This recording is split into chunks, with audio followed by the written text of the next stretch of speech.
Olá, Tutameia está ao vivo nesses tempos de pandemia. Estamos nós aqui nos nossos estúdios quarentênicos, a Eleonora. O Rodolfo. Cacai, muito obrigada por você estar conosco, ainda que remotamente, nos nossos estúdios tutameicos. É um prazer estar conversando com você.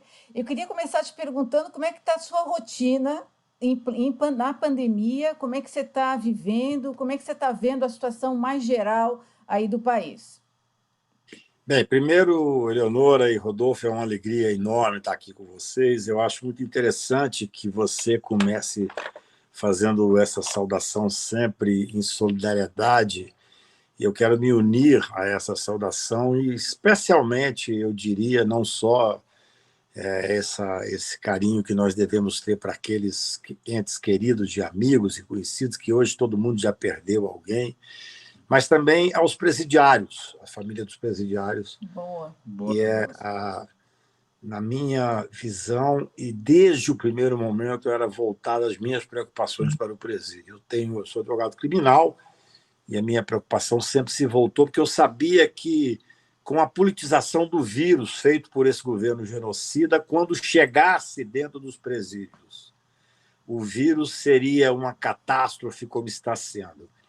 E, além disso, fazer também um gesto de carinho aqui, de respeito às periferias, né? As pessoas que ficam vendo na televisão, que hoje tem televisão em todo canto, dizendo da necessidade de lavar a mão 30, 50 vezes por dia, sendo que a grande maioria dos brasileiros não tem acesso à água potável. Então, nós vivemos uma tragédia de proporções. A gente não consegue imaginar a proporção. Esses 95 mil mortos oficialmente, muito provavelmente, deve significar 3, 4, 5 vezes mais, porque nós não temos sequer ministro da Saúde.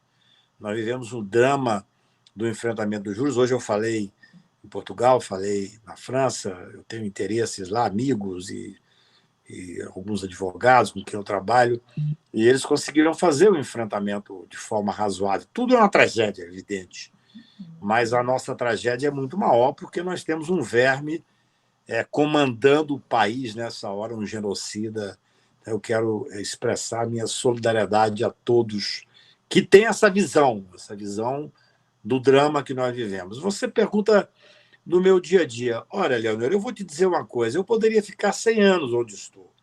Eu tenho aqui do meu lado uma biblioteca atrás de mim enorme, lá no meu escritório em cima de direito eu tenho uma outra, essa aqui é mais literatura e tal, poesia. Eu tenho acesso a várias lives por dia, eu tenho produzido muito, eu tenho escrito, eu tenho participado de julgamento. A angústia me acompanha, porque não poderia ser diferente, é uma angústia que assola a todos nós, mas eu tenho uma estrutura para enfrentar essa angústia. Eu continuo acordando cedo, corro todo dia, nado, eu tenho uma estrutura muito, muito boa.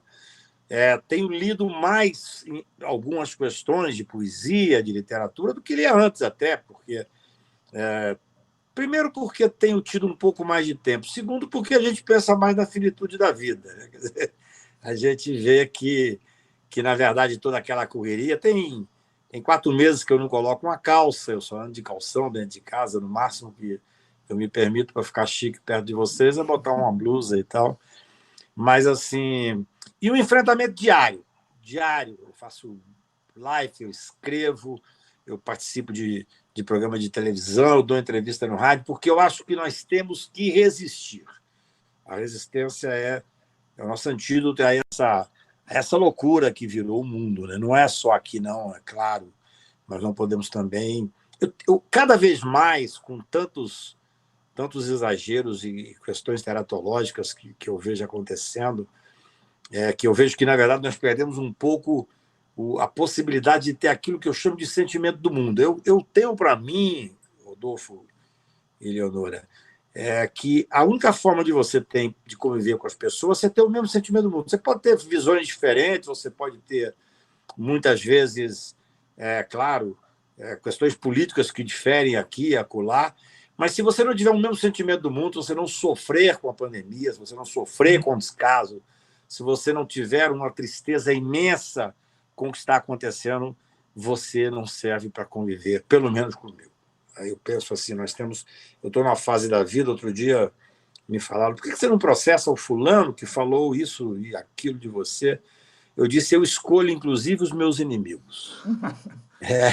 Eu quero escolher o que eu leio, sempre escolhi, de certa forma, escolho o que eu escrevo, mas eu já estou numa fase de escolher os inimigos. Então, a minha rotina ela é angustiante, mais pelo que eu sei que acontece, especialmente no Brasil, quer dizer, um país abandonado, às traças. Eu acho inacreditável quando eu recebo, às vezes, telefonemas de amigos meus que moram fora, advogados, com quem eu tenho processos, que falam, você não pode vir aqui, nós temos uma reunião marcada. Eu falo, não, nós viramos pária internacional. Eu não tenho outro passaporte que não seja o brasileiro, eu não tenho como entrar na comunidade europeia. E, além disso, a angústia de saber que nós não temos uma estratégia de enfrentamento do vírus, é uma covardia. Esse presidente da República, além de ser um irresponsável, é um covarde. É um covarde, porque é um cidadão que diz que, não é só porque diz que é uma gripezinha, ignorância.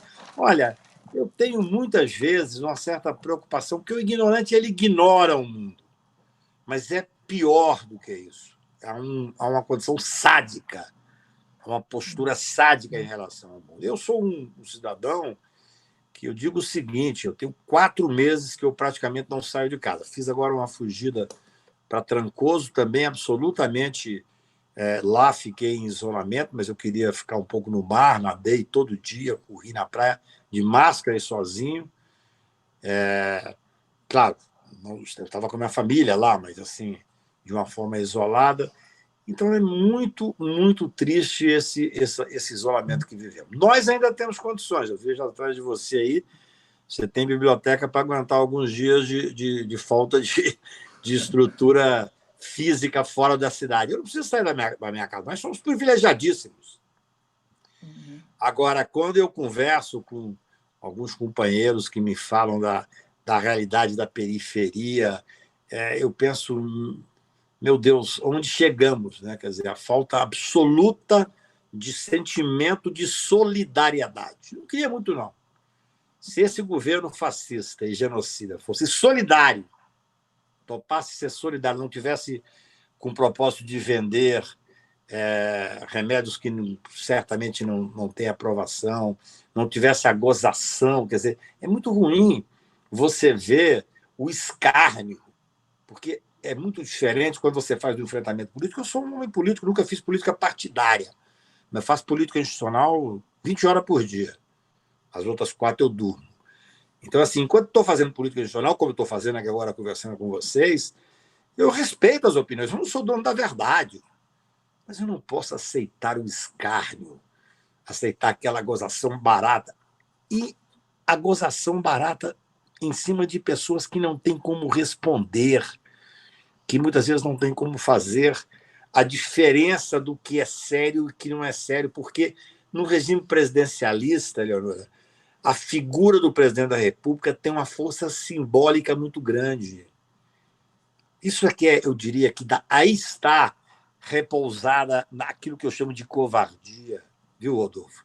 É você usar a estrutura do poder para poder pisar nas pessoas.